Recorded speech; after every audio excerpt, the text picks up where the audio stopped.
அனைவருக்கும் வணக்கம்.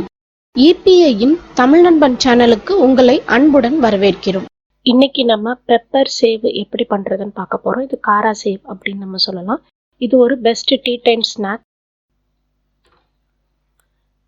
தயிர் சாதத்துக்கும் லெமன் சாதத்துக்கும் நல்ல சைடிஷா இருக்கும். 10 நிமிஷத்துக்குள்ளேயே நம்மளால இந்த ஸ்நாக்ஸை செஞ்சு முடிச்சிட முடியும். இது ஒரு குவிக் ரெசிபி. 1/4 கிலோ கடலை மாவு,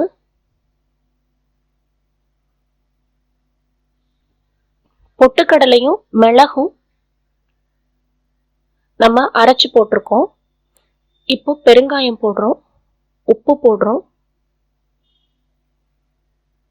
பெருங்காயம் 1/4 டீஸ்பூன் போட்டுக்கோங்க. உப்பு ருசிக்கு ஏற்ற மாதிரி போட்டுக்கணும்.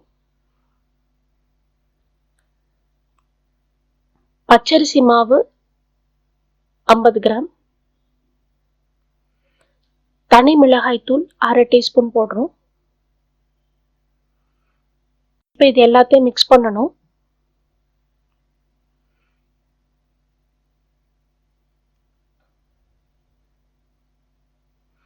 தண்ணி ஊற்றி சப்பாத்தி மாவு பதத்துக்கு நம்ம இதை உருட்டி எடுத்துக்கிறோம். இப்போ கடைசியா 1 டேபிள் ஸ்பூன் எண்ணெய் ஊற்றி நம்ம இந்த மாவை பிணைஞ்சுக்கணும்.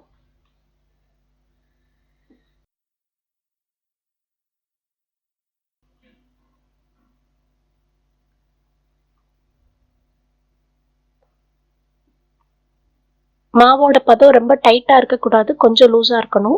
இதுதான் நம்ம காரா சேவு புளியறதுக்குள்ள சில்லு. இப்போ இந்த மாவை நம்ம இந்த குழல்ல வைக்கிறோம். ஒரு பேன்ல நம்ம எண்ணெயை நம்ம சுட வைக்கணும். எண்ணெய் சுட்டதுக்கு அப்புறமா நம்ம காரா சேவு புளிய ஆரம்பிக்கிறோம். இந்த மாதிரி நம்ம புளியணும். நம்ம இன்னைக்கு பண்றது மிளகு காரா சேவ்.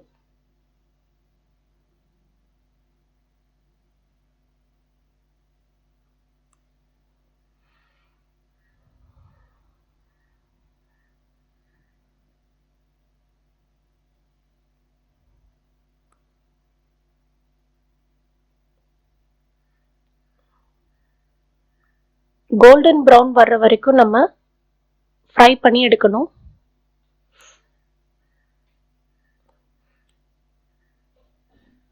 இப்போ நம்மளோட மிளகு காரா சேவ் தயார். இந்த மிளகு காரா சேவ் ரொம்ப ருசியா இருக்கும். மிளகு போட்டிருக்கிறதுனால சாப்பிட்றதுக்கு ரொம்ப டேஸ்டா இருக்கும்.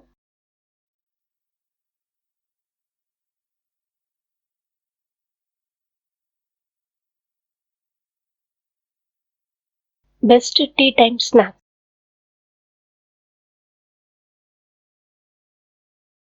இந்த வீடியோ உங்களுக்கு பிடிச்சிருந்தா லைக் பண்ணுங்க, ஷேர் பண்ணுங்க, சப்ஸ்கிரைப் பண்ணுங்க. தொடர்ந்து இணைந்திருங்கள் இணையத்தின் தமிழ் நண்பனோடு. நன்றி, வணக்கம்.